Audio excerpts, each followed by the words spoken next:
이란의 수도 테헤란에 모든 사람들의 시선을 끄는 장식이 있습니다. 놀랍게도 그것은 깨진 유리 조각으로 장식한 천정과 벽입니다. 마치 다이아몬드를 박아놓은 것처럼 반짝거리지만 자세히 보면은 잘게 부서진 유리 조각들이 어우러져서 아름다운 빛을 내는 것입니다. 보석이 아니라 고작 깨진 유리로 왕궁을 장식하게 된 데는 숨은 사연이 있습니다.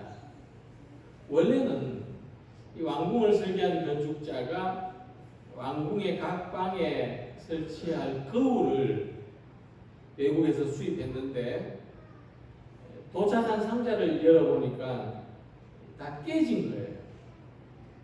쓸 수 없게 됐습니다.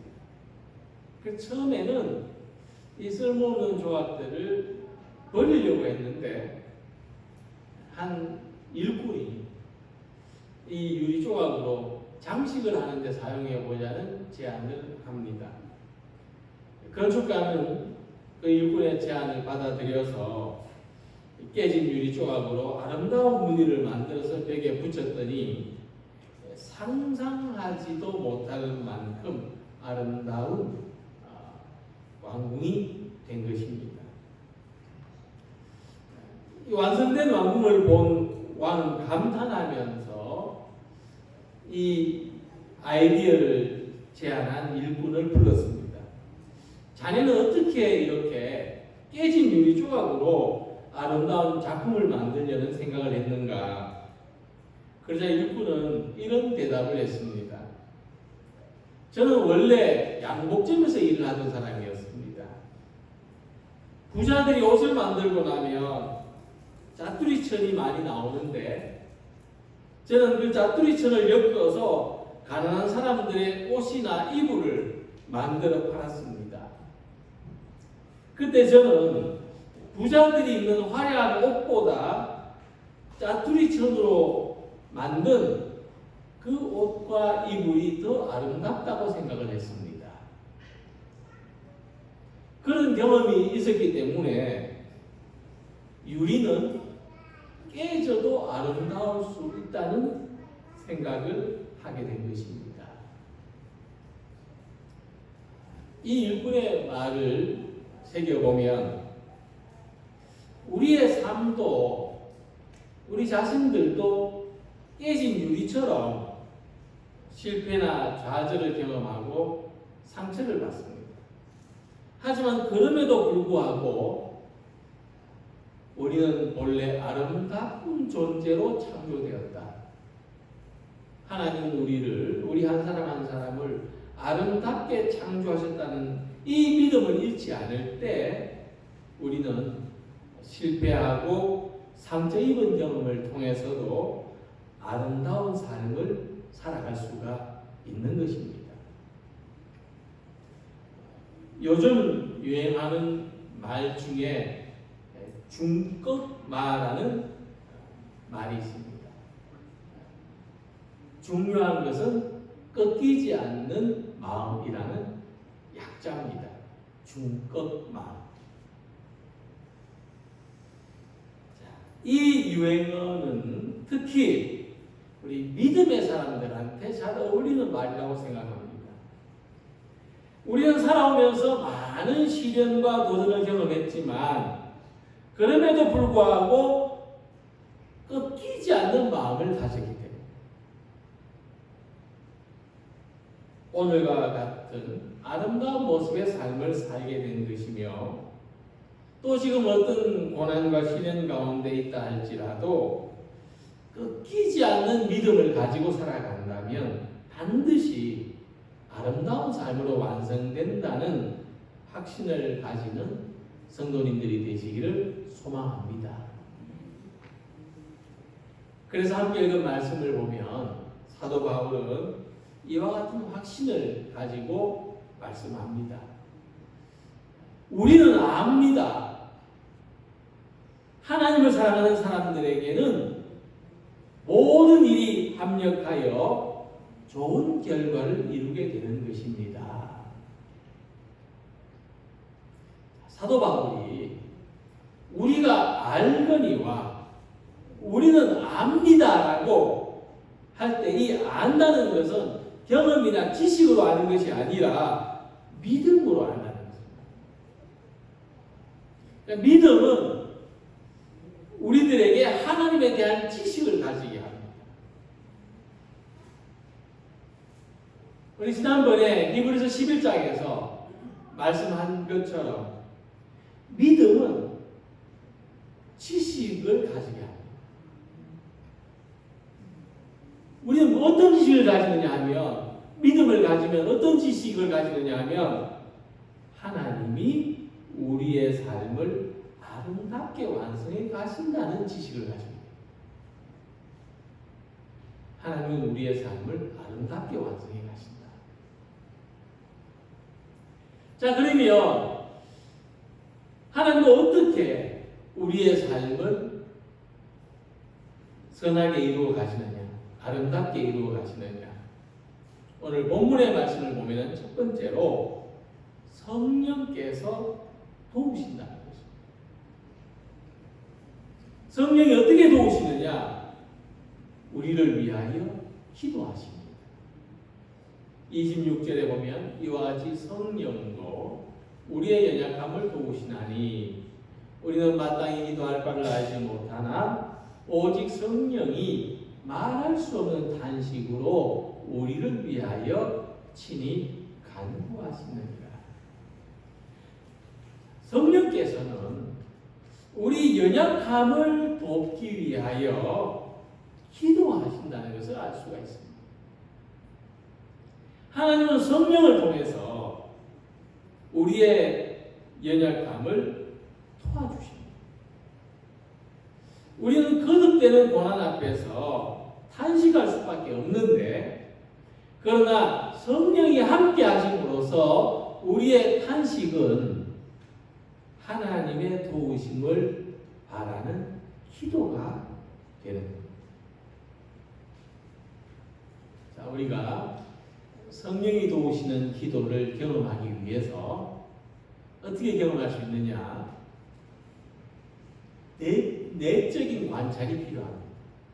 성령이 도우시는 기도를 경험하려면 내적인 관찰이 필요한데, 우리는 자기의 무엇을 관찰해야 되는가 하면 고난이 찾아왔을 때 내가 어떻게 반응하는지를 관찰해야 됩니다. 고난이 찾아왔을 때 탄식을 하는지 화를 내는지 관찰해야 됩니다. 시편 150편 가운데 약 70%가 탄식입니다. 시편 150편 가운데 약 70%가 화를 내는 게 아니에요. 탄식하는. 우리는 그것을 탄식시라고 부릅니다. 다시 말해서 탄식은 뭐냐? 우리가 하나님 앞에서 탄식한다는 것은 곧 기도하는 거예요. 탄식은 고난 가운데서도 하나님을 바라보기 때문에 생기는 겁니다.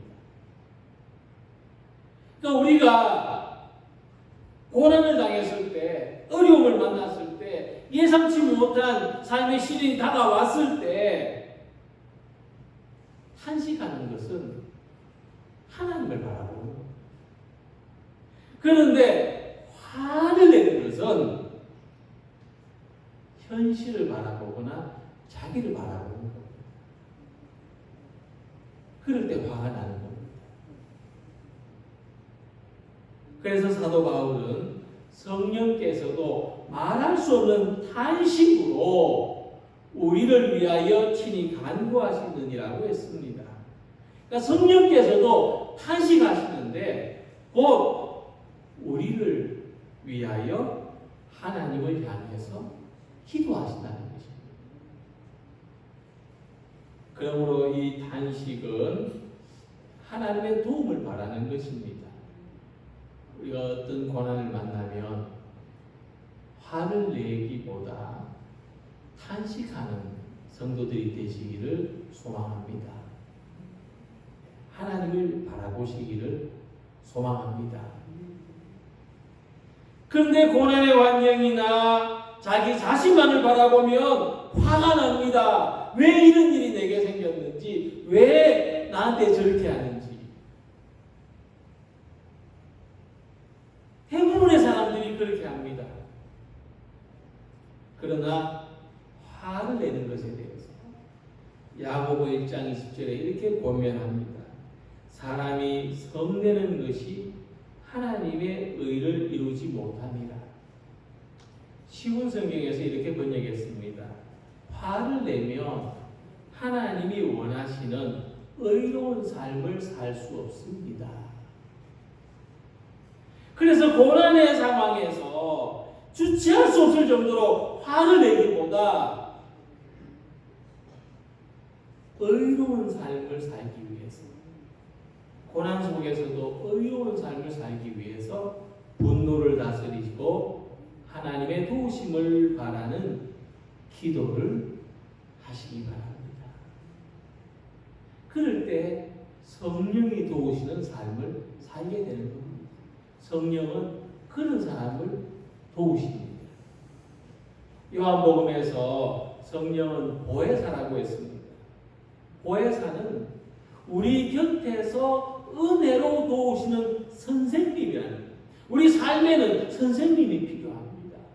내가 어떤 문제를 만났을 때 가서 이야기하고 도움을 구할 수 있는 상대가 있어야 됩니다. 우리는 성령의 도우심으로 고난의 상황에서도 선을 향해서 나아갈 수 있습니다. 의로운 삶을 향해서 나아갈 수가 있습니다. 믿음 안에서 분명한 사실은 우리가 자기의 약함이나 결핍을 발견하면 할수록 하나님의 도우심은 더 강하게 역사한다는 것입니다. 그래서 고난 앞에서 탄식하는 사람 되시길 바랍니다. 화를 줄이고 기도하는 사람 되시기를 바랍니다. 우리의 약함과 부족함을 통해서도 선을 이루어가고, 지금 나의 참 절박한 상황을 통해서도 선함이 이루어지도록 하나님을 바라보는, 그래서 성령의 도우심을 받는 모든 성도들이 되시기를 소망합니다. 빌립보서 2장 8절 아래의 말씀에서 예수님을 이렇게 말씀했습니다. 사람의 모양으로 나타나사 자기를 낮추시고 죽기까지 복종하셨으니 곧 십자가에 죽으십니다. 이러므로 하나님이 그를 지극히 높여 하나님 아버지께 영광을 돌리게 하셨느니라. 이 말씀에서 전환점이 있어요. 예수님 앞에서는 예수님이 십자가에서 죽으신 거예요. 아주 슬프죠. 아주 어두운 이야기. 그런데 뒤에는 하나님 아버지께 영광을 돌리셨어요. 아주 좋은 이야기죠. 아주 희망적인 이야기인데 그 중간에 뭐가 있느냐 하면은 이름으로가 있어요. 이름으로. 우리의 삶에도 아주 슬픈 삶, 아주 괴롭고 답답한 삶이 있고 아주 기쁜 삶, 아주 충만하고 뿌듯한 그런 삶이 있는데 그 중간에 뭐가 있느냐 하면은 이름으로가 있어요. 이름으로. 오늘 함께 읽은 말씀에서 이름으로는 십자가의 죽으심으로 라는 뜻입니다. 십자가의 죽으심으로. 그러니까 모든 일이 합력해서 선을 이루게 하시는 하나님은 예수님이 십자가에서 죽으신 것까지도 은혜의 수단이 되게 하셨다. 구원의 도구가 되게 하셨다. 영광의 밑거름이 되게 하셨다는 말씀입니다. 이 말씀을 생각하면 하나님은 우리의 죽음, 고난, 고통과 같고 고난스러운 우리의 삶을 통해서도 선을 이루신다. 굉장히 역설적입니다. 죽음으로 선을 이룬다, 고난으로 선을 이룬다는 건 별로 우리가 원하지 않습니다. 살아서 선을 이루고 잘 돼서 선을 이루어야죠. 이왕이면. 그것은 거리끼는 것이고 좋지 않은 경험입니다. 하지만 하나님께서 우리의 죽음마저도 선을 이루는 데 사용하신다면 오늘 우리의 모든 나쁜 상황들을 변화시켜서 선한 결과가 되게 하신다는 것은 충분히 기대할 수가 있습니다. 심지어 죽는 것조차도 선으로 변화시키신다면 그래도 오늘 우리가 죽지는 않았지 않습니까? 우리가 받는 이 고난도 충분히 선으로 바꾸실 수 있다. 그래서 바울은 빌립보서 2장 12절에서 이렇게 권면합니다. 그러므로 나의 사랑하는 자들아, 너희가 나 있을 때뿐 아니라 더욱 지금 나 없을 때에도 항상 복종하여 두렵고 떨림으로 너희 구원을 이루라. 그래서 이러므로 다음에 생각해야 될 단어는 그러므로입니다. 그러므로. 예수님은 십자가에 죽기까지 복종하셨어요. 그게 이러므로입니다. 이러므로. 예수님이 그래서 우리의 구세주가 되셨습니다. 그 다음에 그러므로가 시작되는 거예요. 그러므로 우리는 고난 속에서도 더욱 선하신 하나님을 신뢰할 수 있습니다. 현실은 우리가 바라는 것을 다 만족시켜주지 못합니다. 만약 내가 바라는 대로 다 되었다면, 다 이루어졌다면 지금 여기 앉아 계실 분 있을까요? 내가 바라는 대로 다 됐다면 집사님 저 앉아 계실 수 있겠습니까? 참 이건 슬픈 이야기죠. 우리가 바라는 대로 안 됐기 때문에 지금 우리가 여기 있는 거예요. 근데 우리만 그렇습니까? 아닙니다. 다른 데 있는 모든 사람들도 마찬가지입니다. 어쩌면 왕궁에 앉아있는 사람도 자기가 바라는 대로 다 안 되어서 거기에 앉아있는지도 모를 일입니다.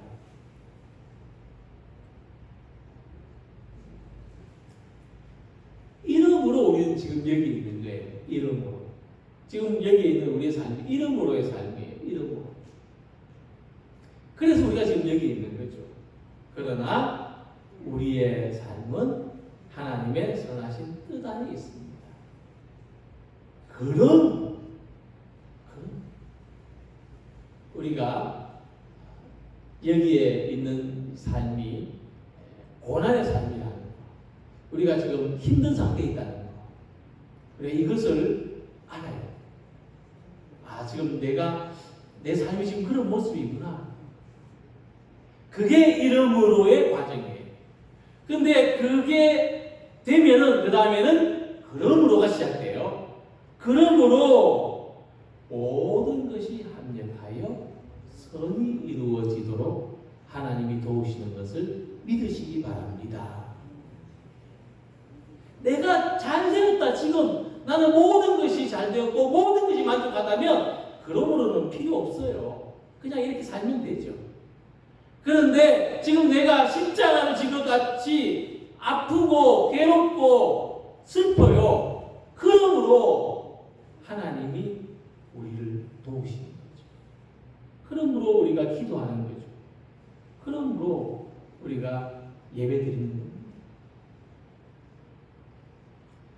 모든 것이 합력하여라고 했을 때에 이 모든 것 안에는 고난도 포함됩니다.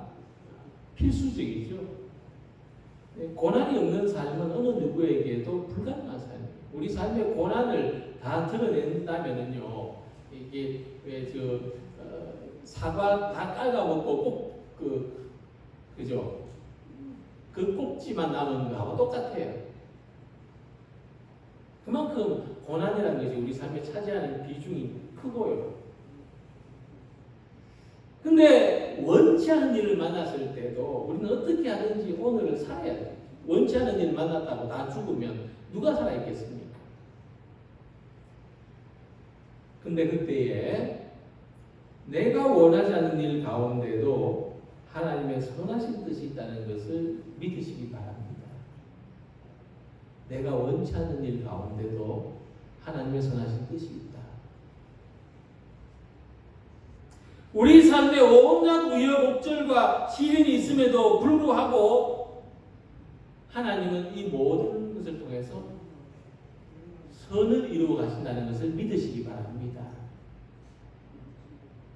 바깥에 날씨가 흐리고 하늘에서 비가 많이 내려도 우산이 준비된 사람에게는 큰 문제가 되지 않습니다.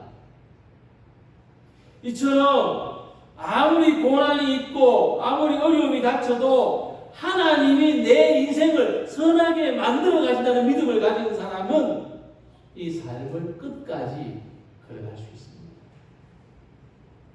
우리가 겪는 모든 고난의 끝에 하나님이 이루시는 선함이 있다.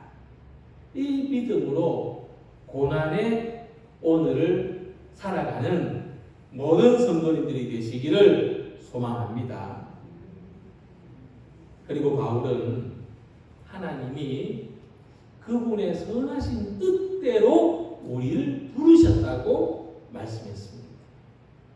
그러니까 우리가 하나님의 부르심을 받았다는 것은 이미 우리가 하나님의 선하신 뜻 안에 있고 우리를 하나님의 선하신 뜻이 이미 이루어졌다는 증거가 된다는 거예요. 우리한테. 그 증거예요. 하나님이 어떻게 우리를 선하게 이루어 가시는데? 라고 물었을 때 그래서 하나님이 우리를 부르셨지 않느냐 이렇게 시작하는 거예요. 그래서 하나님이 우리를 지금 여기에 이 자리에 부르셨지 않느냐, 우리 삶을 선하게 이루어 가시려고.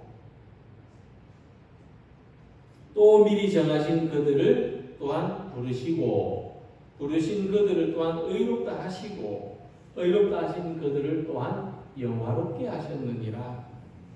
자, 이 말씀에서 보시는 것처럼 하나님의 선하신 뜻은 굉장한 계획이고 완전한 계획이에요. 하나님은 미리 정하신 우리를 부르셨고 부르신 우리를 의롭다 하셨고 의롭다 하신 우리들을 영화롭게 하셨어요. 그러니까 우리 모두가 이 하나님의 특별한 계획과 섭리를 완성해가는 존재로 부름을 받았다. 우리는 지금 그런 과정으로 살아가고 있는 겁니다. 근데 우리는 좀 우리의 삶에 대해서 두려움을 가질 수 있습니다. 우리 자신에 대해서. 내가 설마 그런 존재일까? 설마 하나님이 나를 미리 정하셨고 부르셨고 의롭게 하셨고 영화롭게 하실까? 좀 두려울 수 있습니다. 자기에 대해서 확신이 없을 수가 있어요. 그래서 하나님이 모세를 부르셨는데 모세가 뭐라고 했습니까? 하나님, 부를만한 사람을 부르십시오. 그렇게 사양했습니다. 하나님, 저는 자신이 없습니다. 그랬어요. 하나님 모세한테 내가 너를 선택해서 내가 너로 하여금 이 60만의 내 민족을 출애굽하게 할 거다. 모세는 하나님, 저 아닙니다. 잘못 보셨습니다. 근데 하나님은 결국 모세를 통해서 출애굽의 구원을 완성하셨습니다. 이같이 하나님은 연약한 우리, 부족한 우리를 통해서 하나님의 계획을 이루어 가십니다. 그래서 우리를 부르셨습니다. 하나님은 우리 각 사람에게 하나님의 선하신 계획이 있습니다. 그래서 우리를 부르셨습니다.